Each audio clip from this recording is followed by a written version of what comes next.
So Aeon Credit Service Berhad used to be a darling in the Malaysian stock market for very good reason. It's very efficient. It serves a part of the market that, they find it difficult to get bank loans.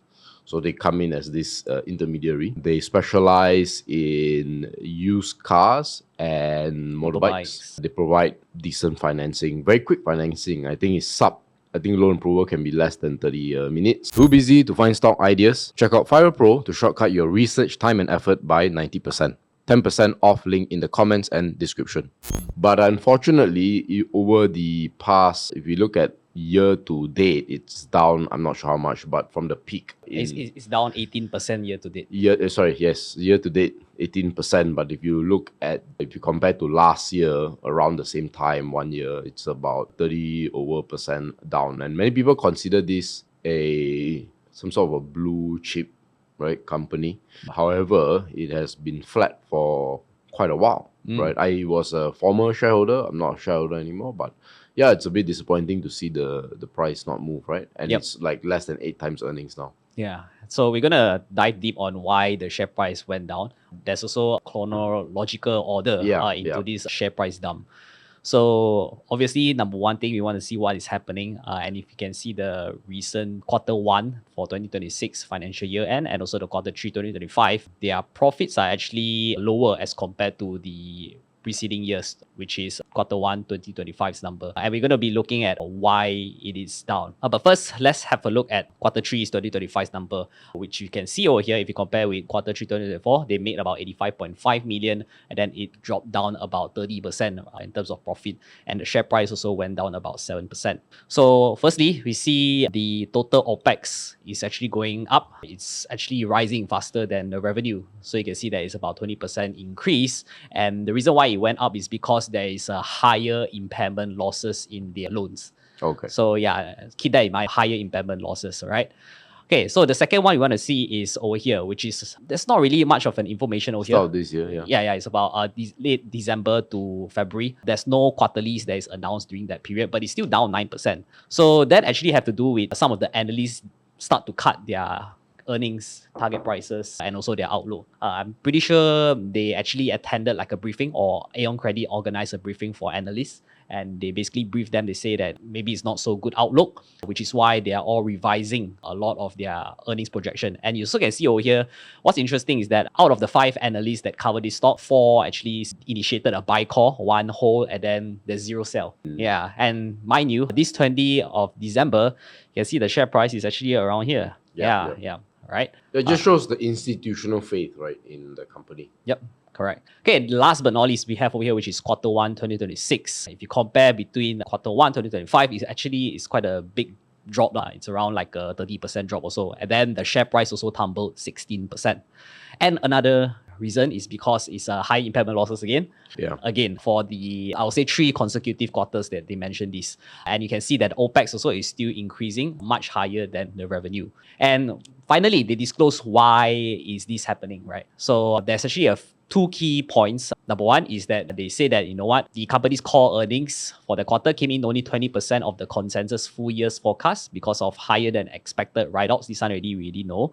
But the second reason why is because they have been aggressively trying to grow their loan book. Yeah. At the same time, they also mentioned that they want to maintain the quality of the asset.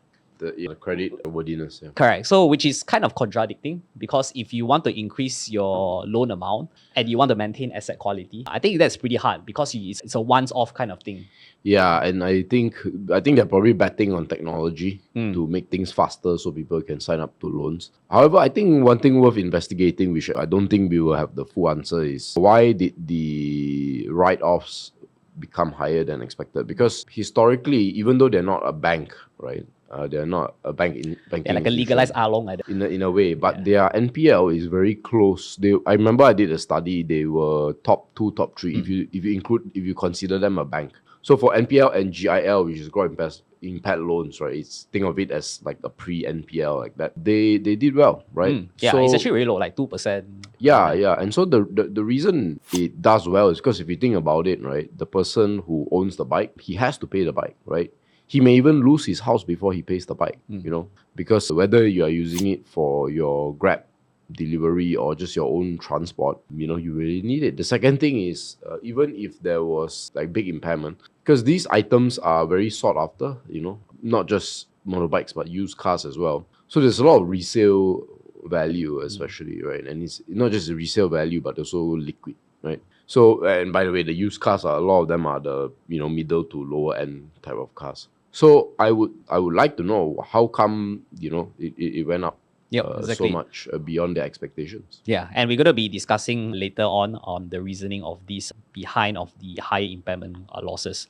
So the first one is obviously just how we mentioned about increasing growth of loan versus the asset quality, and you also see that they start to announce more impairment losses. So that goes to show you that the screening in terms of customer is actually not that good. I mean, yes, you are growing your number, in terms of receivables, but then on the other hand, you are getting more and more consumer who is not doing their payment on time, or worse, they became bad debtor.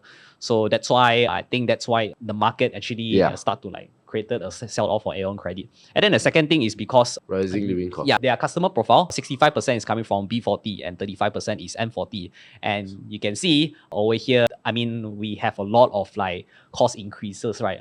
Especially for electricity, water, even SST also, which is gonna create a lot of another huge basket of goods that's going up. So there's a lot of protests about rising living costs. And then on top of that, Aeon Credit is actually loaning to these kind of profiles, customer profile. So most likely they're going to be impacted a lot. And hence, in the future, if let's say they cannot increase their income, then most likely they may actually start to not pay their debts. So that is a kind of a risk for Aeon Credit. And then the third point is actually their dividend is dropping also. Which makes sense. If loans go up, impairments go up, profits go down, dividends will drop. It's as simple as that. Correct. And then the fourth point is, this is where they stand compared to other financial services. You can see that is valuation-wise, it seems quite attractive. If you look at current price point, right, their price to book value is going to be around less than 1 times already. And that implies their dividend yield is going to be about 5 to 6%. Yeah. Assuming they maintain their payout or they increase the payout. So yeah, this could be an interesting price point for you guys to look at this one. Of course, there's a lot of headwinds, but then why is it is still worth noting this is because there's actually a cycle.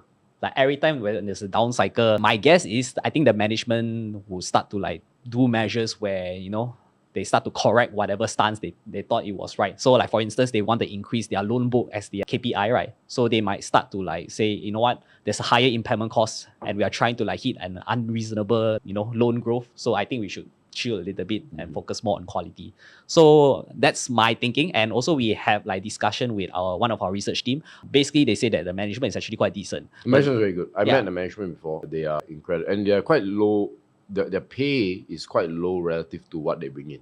And they're very cost conscious. And unlike most companies, I always believe that after the CEO, the COO is the most important, right? So it's always CEO and then CEO and then COO. And then sometimes the marketing. So for Aeon Credit, it's very different. The most important guy is the CFO. But he's the guy that has to assess all these different asset quality and then try and grow the loan book. Yeah, so I'm pretty sure that he will start to see some signs of rising higher impairment losses. Hopefully he can do some sort of suggestion. I also want to add that based on my on the ground research, right? When you go into a motorbike store and you want to buy a bike, and there will be a lot of financing options. 2 key things stand out. The first is the best rates are usually Aeon Credit. The second thing is that, let's say, so I went to 3 different motorbikes, either motorbike / used car, those parking lots with a lot of used cars, the areas. So asked about financing. So earlier on I said that they have the best rates, but they are also the most available. So in all 3, the Aeon Credit was there.